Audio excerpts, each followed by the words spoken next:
I don't know if I ever said my name. My name's Jay Scolder. Thanks for freeing me from the bus driver.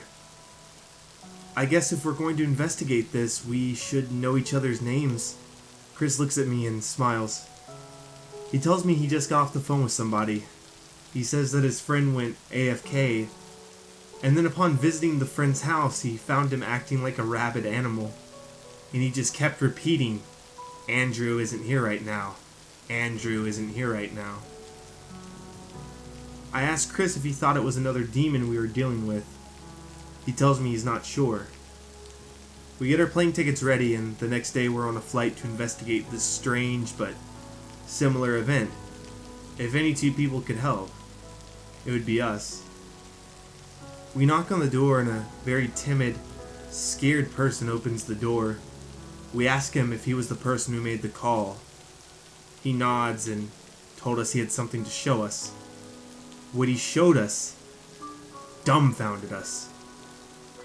He had Andrew tied to a chair.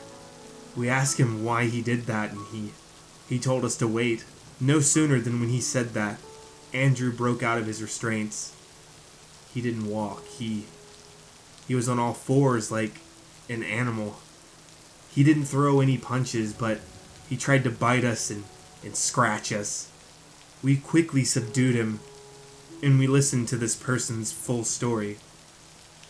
He told us of a special challenge. They did it, and when they succeeded, Andrew wasn't there anymore. He tried to contact him by any means, but when he finally got in contact, it wasn't him. But he tells us this isn't the reason he called.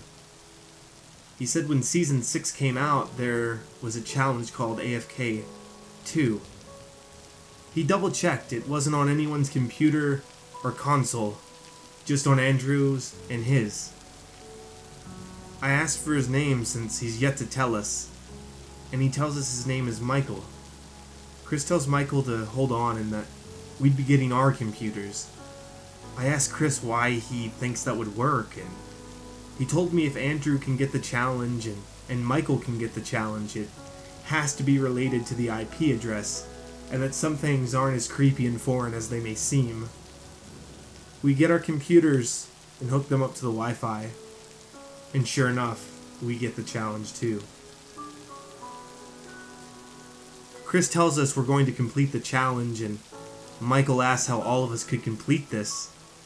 Chris tells us Andrew doesn't really have to play, but he just has to be in the game for his plan to work. Chris says he's done his research while he was in the Hell Dimension.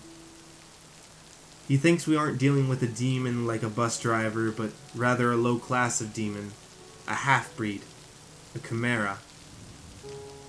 Chris says he meets all the classifications of one, and that would explain 3 critical things. The first being, he only says one thing.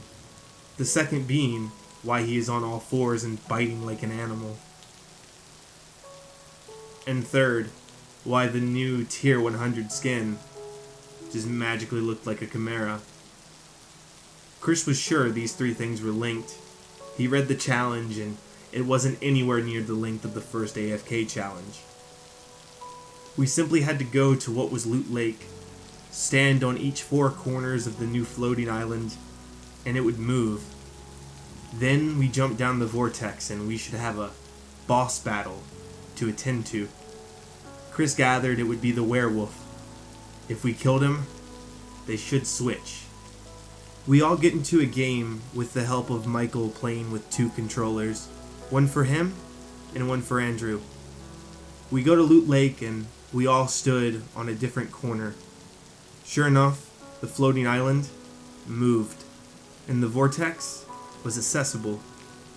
We jumped down, and it was empty and void, except for water, as if it was another dimension. All of a sudden, lights turn on out of nowhere, and sure enough, Chris is right. It was the Tier 100 skin, the werewolf. We surround him, and much like Andrew at the beginning, he runs at us on all fours, and he tries to bite us, scratch us, and destroy us. The howl he made Chris all of a sudden transforms into a male version of Calamity and drives a stake through its heart. In a flash, the game ended. Chris, Michael, and myself get up out of the room we're in and walk to the other room where Andrew's being held. We open the door. "Andrew?" Michael says.